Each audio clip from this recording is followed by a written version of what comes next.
Welcome to Reading Inspires by Reading is Fundamental. I'm your host, Dr. Erin Bailey. This podcast celebrates the power of books and the joy of reading. In each episode, we talk with educators, librarians, families, authors, and literacy champions to explore one big question: what does reading inspire for you? Through stories, research, and real-world experiences from classrooms, libraries, and homes, we explore what literacy looks like and why it matters. Whether you're nurturing young readers, shaping learning spaces, or simply love a good book, we're glad you're here. Be sure to subscribe to get the latest episode. Let's get inspired. Welcome. Today I am chatting with author Jenna Elyse Johnson, who is the author of this book right here, Everybody Move. And we were introduced through Barefoot Books Publishers, which is a great friend of Reading is Fundamental. So welcome, Jenna. Thanks for joining. Yeah, thank you for having me. I'm so excited to be here.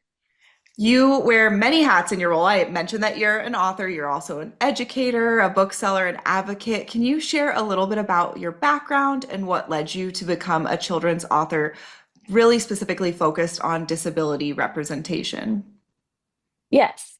So I went to college to become an elementary school teacher. And so that was like my first real job. And as an elementary school teacher, my favorite part of the day was story time. Of I loved course. it. It was like my students too. And also as an elementary school student, my favorite part of the day was always story time. I loved coming to the rug. I loved being immersed in the story. I just felt like every other part of the day, whatever worries I had, just like melted away. And I felt like it was a treat. And of course, you're still learning. There's still education that is happening whenever you're reading a story. But it just feels like such an escape and such like a wonderful time to be in that story. And so when I was in high school, actually, like I had the idea in my mind, just like in the back of my head, I was like, I just really like picture books. Someday I will write a single picture book. Like that's just a someday dream. But it just sat in the back of my mind. And I kept thinking about it as I was teaching, but it was still just a someday dream. And I grew up with a disability. I grew up with cerebral palsy, and I also have epilepsy and just like a couple other things happening. And I grew up never actually seeing picture books featuring kids with disabilities as the main character. And so as I was teaching, I never really saw those books either. And then I went on medical leave from teaching. I wasn't able to be in the classroom full time anymore. And so when I had that break from teaching, I was like, oh, maybe that someday dream is today. And so I joined SCBWI. I took a class. I am very like, if there's a class for something, that is great. I love the structure. Teach me how to do something, and then like I will go from there. And so I found the community in SCBWI and 12 by 12, and I just started writing. And what I really love about disability representation is letting kids see themselves on the page. As a person with a disability, I wanted to figure out like who I am as an author, and I was like, that's the story I want to write. That's where I wanted to start. And I'm also a bookseller. Um, and I love that all my jobs just fit in really well together. Like teacher, bookseller, author, they all revolve around books, and children's books specifically. So they just go hand in hand. I don't feel overwhelmed in any one capacity. And I feel like for my brain, just like switching from task to task, from job to job, just works really well. Yeah, I love that idea of a someday dream. It's something that you can always hold with you, and then you just find that moment, right? And it's like, why not a now day dream, you know? Yeah. It's so beautiful. So, I mean, we're meeting, it's July, it's Disability Pride Month. Of course, you shared that you are very focused on disability representation in children's literature, and Disability Pride Month is all about identity, visibility, and celebration. So, can you share a little bit about what is Disability Pride Month and what is disability joy? Like, why is it important to focus on the pride and the joy rather than the challenges? Yes. I think that's an excellent question because I think When a lot of people in the non-disabled community first think of disability, their first thought immediately just goes to like, oh, disability is tragedy. Disability is something to be pitied. Disability is sad.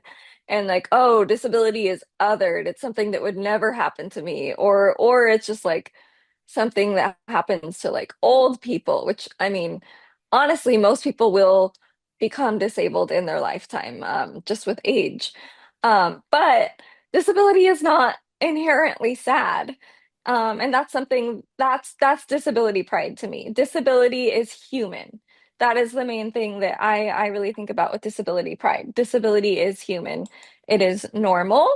It is not othered. It is not different. It is not something to be pitied. And the other aspect that's at the other end of disability is while a lot of people think of tragedy, a lot of people also think of disabled people, especially disabled children, as just like, oh, they're so sweet. They smile all the time. They're so Mm, happy. They could never do anything wrong. And it's like, no, no, no. Like, this child is still a child.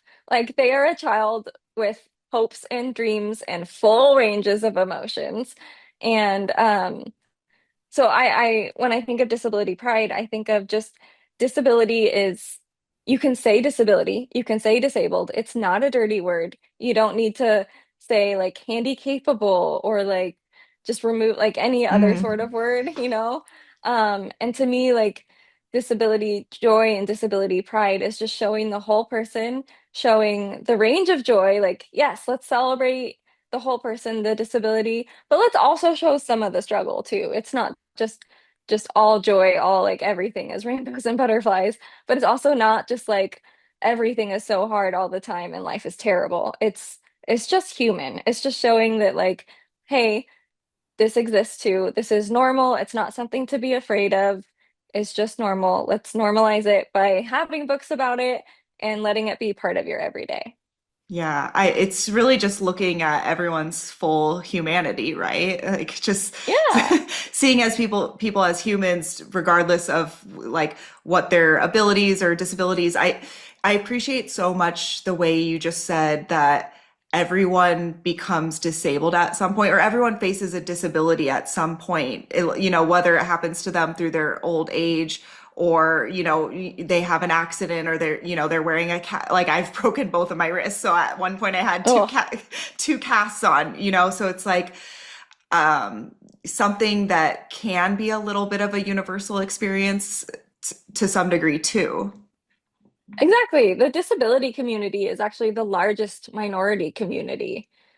People just don't tend to think of it in that way, but it is, and it just encompasses every type of person. Like it doesn't, the disability community does not discriminate based on age, based on gender, based on like ethnicity. It comprises every Mm. single type of person. Such a good point. Like disability impacts everyone. And I think another thing is like family and caregivers too. So I've shared this Yes. on this podcast before. My journey started out in special education. I studied special education as an undergrad student. And while I was in undergrad, I also worked part-time as a respite care provider for families that had children and young adults with disabilities. So I would go into their homes and help them out. And I think for me, doing that work, another part of disability pride for me is the joy that it brings to the caretakers. I know when I was doing that work, I felt an immense sense of purpose in my life, and it wasn't always easy. Like to your point, not everyone was always smiling. There were some very challenging moments, but I am a full believer that you can find a sense of purpose and joy in even those like very challenging moments. Yes, absolutely. I think caregivers work so hard and often without reward too. Like I think they're often overlooked, but there is such a sense of purpose in that work as well. So I think that's awesome. Yeah, and I think that's where like your idea of disability community comes in. It's like people who have disabilities as well as their caretakers. That's who builds this community. Yes, absolutely. So your book, I'll hold it up again, Everybody Moves. This one is specifically about mobility tools, movement, and access. And it's also, there's a song that goes with it. It's very Yeah. joyful in nature. For you, why was it important to create a story that centers children with disabilities in like very active, playful ways that showed all their possibilities? Yeah, this story was born out of like a very personal place, I guess, for me. Like I grew up, like I said, I grew up with cerebral palsy. And that diagnosis, I feel like, is a very almost umbrella term or just umbrella diagnosis because a person with CP just ranges so much in their own mobility and how much it affects them. And for me, now like it's so mild I don't actually use any mobility aids anymore, but as a child I did. I used leg braces, I used a walker at one point, I wore like hand splints and arm brace, just all these different tools to try and gain as much independence in being able to walk and move as much as possible. And as a child I was not thrilled with those mobility aids. I was not thrilled with going to physical therapy or occupational therapy. I was not very smiley. I was known for my scream when we walked into physical Mm, therapy. So I had a lot of anger as a child, and I just really hated my mobility aids and wanted to hide them away from the world. And then as I got older, my perspective shifted. And I view mobility tools now as freedom. And I think a lot of people in the non-disabled community will look at a wheelchair specifically and think like, oh, wheelchair, like that's so sad. Or like there's a term I hear a lot in the non-disabled community, like, oh, that person is wheelchair bound. Like mm. that's so sad. But that phrase is so like limiting. And it's a wheelchair is not like a prison, right? You're not bound to it. It's freedom. It allows someone um to move so much easier. Where like a lot of people who use wheelchairs are called ambulatory wheelchair users. They're not necessarily always in their wheelchair, or they are able to walk a little bit, but when they use their wheelchair, they are conserving their energy and they're able to do a lot more when they're using their wheelchair. So it's very freeing. And so when I wrote Everybody Move, I wanted to show like how freeing these tools are and how like happy kids are and how they're able to move maybe in different ways than non-disabled kids are, but just how how powerful these tools are.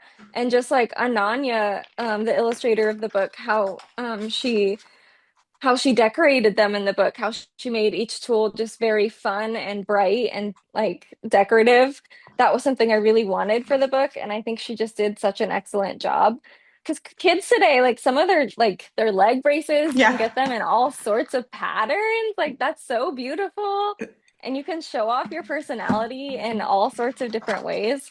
So I really wanted to reframe the narrative. Like, no, this is not sad. It is not sad to see a child walking around with a leg brace. Like they they are moving in their own way, and I love that it's a song too. Like and for kids that don't know what mobility tools are, like this book is a great way to introduce mobility tools to them and they can learn about it.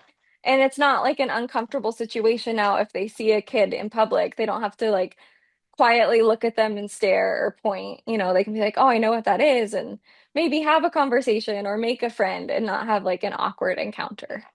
Yeah, I appreciate that too. It's like a way to engage children in conversations and prepare them for things they might see out in their community, but also like to your point, to decrease the stigma of things like if you're out with your child, I'm thinking of families right now, like, and they point to someone with a wheelchair and ask, like, what is that? You should feel comfortable to have a conversation with them. It shouldn't be a like, oh, shh, don't talk about that. And I feel like meeting people like you gives people more comfort to be able to have those conversations and not have it be something that you're like supposed to ignore. Right? Yeah, it's not shameful. It's Yeah. not a secret. Like it shouldn't be. And my boss at the bookstore, she has a little niece that's in, I think, preschool, maybe kindergarten, like young elementary school. And she told me that in her class, like they got a new student who uses a wheelchair, and she's like her little niece said something like started saying something about the wheelchair, like asking some sort of question that was like very like what you would think was inappropriate, or just like, what's that? Or just very like, just saying something. Like kids just say whatever's in their head. And so she was like, "Oh, do I have a book for you?" And so she bought copies of Everybody Move for the classroom and for the family. And I was like, "That's perfect. That's How exactly sweet. like what this book is for." Yeah, I will be sharing this one with my community for sure. And so another thing that you said that resonated a lot with me was like when you were growing up, you saw characters with disabilities in books, but they weren't the main character. And so I think our Hmm. conversation has shifted from like just pure representation to like representation that is authentic and goes beyond just like simply being present. So from your experiences, you work in a bookstore, so you've seen a lot of books. What are common mistakes that people make with how disability is portrayed in children's literature, and what does a meaningful representation look like for children? Yes, I think a common mistake I see is just having the token disabled kid in the background, and the publisher or the author, whoever, thinking like, "Oh, look, I did it. I have disabled rep in my book." And it's like, well, I guess there's a kid in a wheelchair on this page, but like what purpose are they serving? Like, and often I will say the child, it's almost always a wheelchair, and it's often a child in a wheelchair in a hospital wheelchair, Mm. and not in a wheelchair that an actual wheelchair user would use.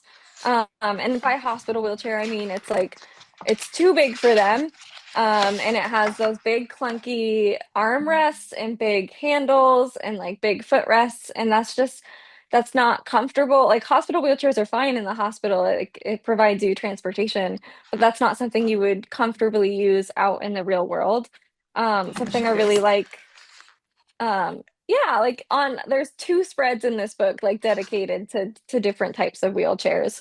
Because there's all sorts of different wheelchairs. And another mistake I see often is euphemisms for the word disabled. Like books are just really afraid to, people in Oh. general are afraid to say the word disabled or disability. And so they're just like, they'll use words like handy capable or like, there's so many of them, but just talking around the disability instead of just facing it head on. Like it's just like, we'll whisper disabled. And it's like, I can't speak for the entire disability community because I am one person, but to the majority of people that I have spoken with, we generally prefer just say disabled. Like we're not afraid of the word. You don't need to be afraid of it. And then the other mistake I often see is not challenging ableism within a book. And Mm. that's more for like, middle grade and YA.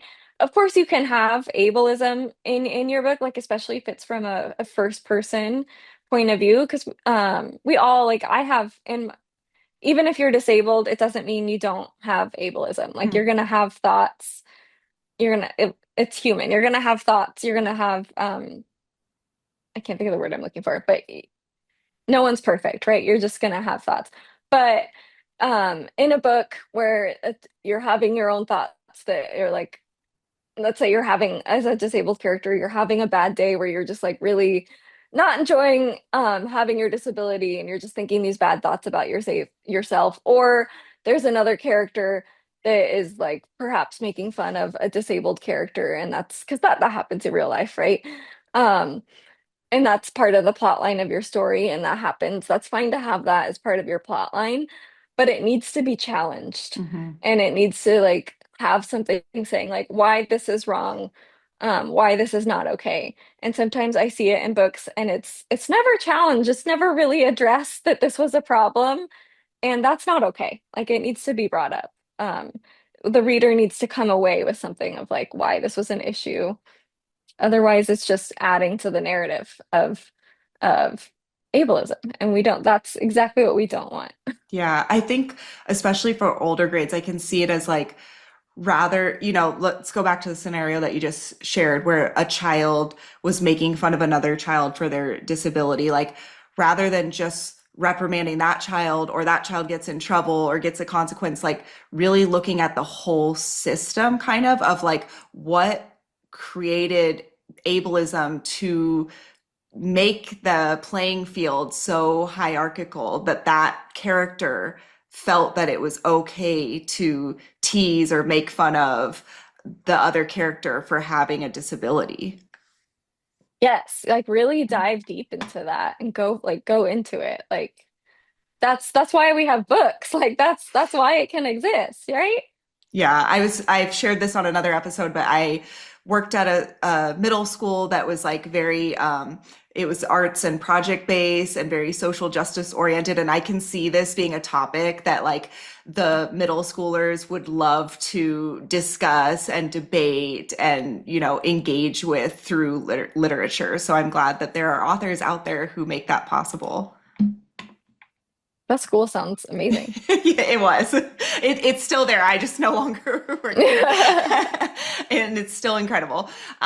So you also have an upcoming book, I Spark Like Lightning. Just tried to say light twice. Yeah. I Spark Like Lightning, which gives the readers an inside look at living with epilepsy through a child's perspective. Why was it important for you to write from your own lived experiences, and what do you hope that children, both with and without disabilities, take away from this story? Yeah, so that book actually recently just came out in April. And that book I think is so important. It's part of a series from Free Spirit Publishing where it's called the Disability Books for Kids series, and each book is written by an author with lived experience of the disability. And so I think it's so important that each book, like my book, I have epilepsy, so I wrote it, and um I think that because I have epilepsy and I wrote it, that kids with epilepsy will see themselves reflected on the page. And it takes kids like through the a day in the life of a young girl with epilepsy, like of an 8-year-old girl. And it just explains in very child-friendly language, like this is what a seizure is, this is what it feels like before I have a seizure, and this is what it feels like after I have a seizure. And I hope that kids with epilepsy take away like this is me. Like even if this isn't exactly what their seizures look like, because seizures look so different across different people, but I hope that they take away that they don't have to be afraid to tell people that they have seizures. They don't have to feel shameful about it, because I feel like epilepsy is so stigmatized. I mean, I was afraid to tell people for so long that I had epilepsy. Um, and I hope that they can share it at school, share it with their friends, and be like, this book is about me. This is so cool. And then I hope that people that don't have epilepsy, that don't have a disability, can take away that epilepsy is not scary. It's actually more common than people realize, especially in children. A lot of children have epilepsy. A lot of children actually outgrow epilepsy once they hit Hmm. puberty, which is very interesting. Um, and I hope that they just learn it's normal, and that they can learn. I think once they have the information, kids are sponges. Kids love to Hmm. learn things, and I think once they have information about something, it becomes normal. The scariness, the frightening of it just goes away once they have information, and they can take away possibly even learning seizure first aid. It's actually very simple. It's not that hard. And there's also some information in the book about service dogs, which is just super fun, and I feel like a great inlet into the book. But I think the important part is that it is authentically written, and so you just know that there's no like ulterior motive to the book, right? It's just like very like, hey, this is written for a purpose. This is written by someone who knows what they're talking about. And I think whenever you see a book with disability rep, and it's written by someone with a disability, it's just you can automatically trust it. And I think that's super important. I think that goes back to what we were saying about authentic representation as well, like having someone with the lived experience. And it's good for everyone, right? Like it's good for children without disabilities because they can, in that book, live life, they can adopt that perspective through living through that character's perspective and building empathy.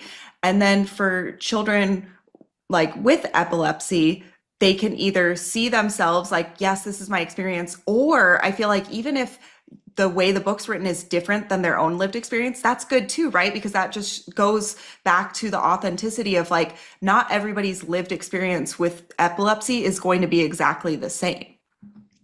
Right. Yeah. I mean, there's over like 30 different kinds of seizures. So I feel like everyone with epilepsy will have a different experience. And like I don't know that many people in real life that have epilepsy. I know a lot of people online that have epilepsy. And so I love when I get to meet people that have epilepsy, or if like I'm doing a book signing, and they'll come, wait, this book's about epilepsy? I have epilepsy. I'm like, that's so cool. And then like just get to talk about it. And it's very fun. And so I hope kids like get to see that and have that same thought. This is so cool. This is so fun, right? Yeah. I think so too. So, for families, educators, and librarians listening to us today, again, it's Disability Pride Month. What advice would you give them for building their bookshelves in their classrooms and at home that move beyond just token representation, as you described, to like truly embrace disability joy as part of their year-round collection? Not, not just this month, but every month. Yeah, I think when they're building their collection, I think first look at who's writing the book. Like Mm, look for for authentic representation as much as possible. If the author, like first I would say if the author has a disability, that's my number one recommendation.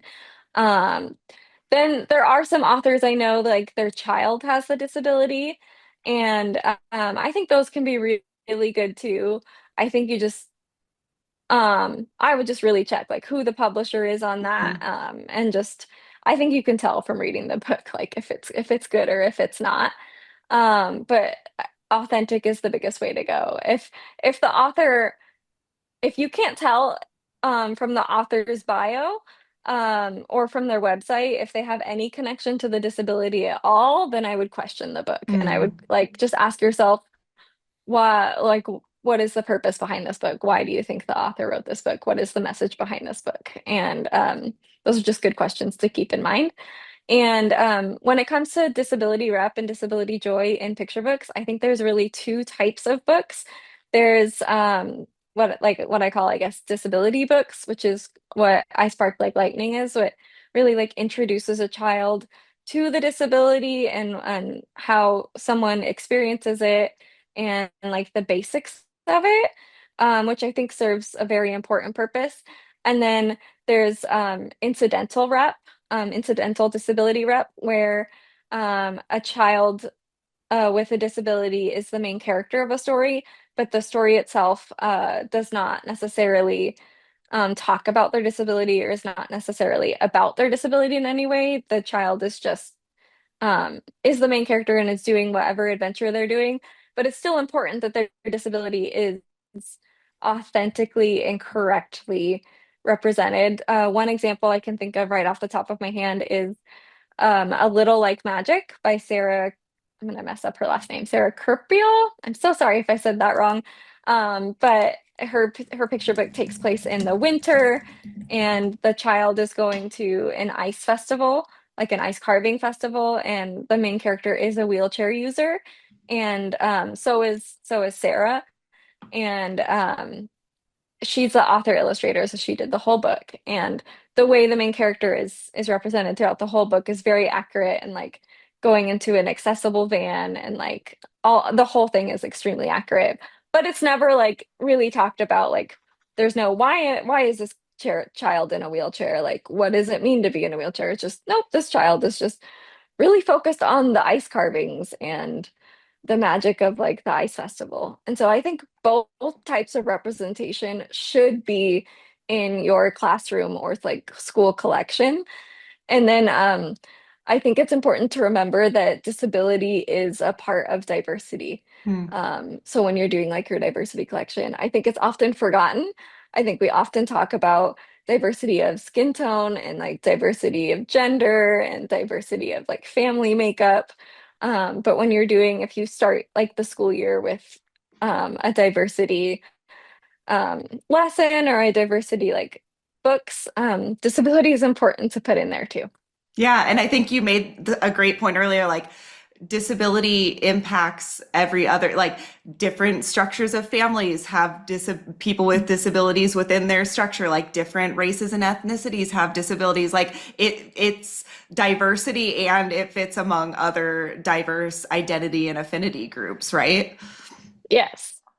But yeah, that was a very helpful distinction, by the way. So like we want both categories. We have category one that is more inform, even if it's a narrative style book, it's more information about the disability so that you're learning about the disability through the book. And then two, where like the disability is accurately represented, although it may not be a major, plot line in the book. Did I Yes. capture Yeah. that right? You did. Yeah. And like my goal as an author is to write both types of books. Both. So we'll see. That's Like excellent. I hope to like continue to write forever and get like book deals forever. And so I do write both and I hope to continue. Like Yeah. I have a chapter book series that comes out later. And it's more like the second type of book because it's a chapter book series, but it has epilepsy rep. Amazing. Well, you'll have to Yeah. let me know when that comes out. And Yeah. I will be sure to link all of your books below, as well as the other book that you mentioned, Little Like Magic. I'm sure our listeners would like to check that out too. And I always end by asking this question: what does reading inspire for you? Ooh, yeah. Reading inspires, I think, just possibility to me. There's when you open a book, there's just so much. You open into another world, or I mean, if it's fiction, yeah, you just travel into another world. If it's nonfiction, you're learning so much. Or even if it's fiction, one of my favorite quotes is reading reading fiction is learning through imagination Mm.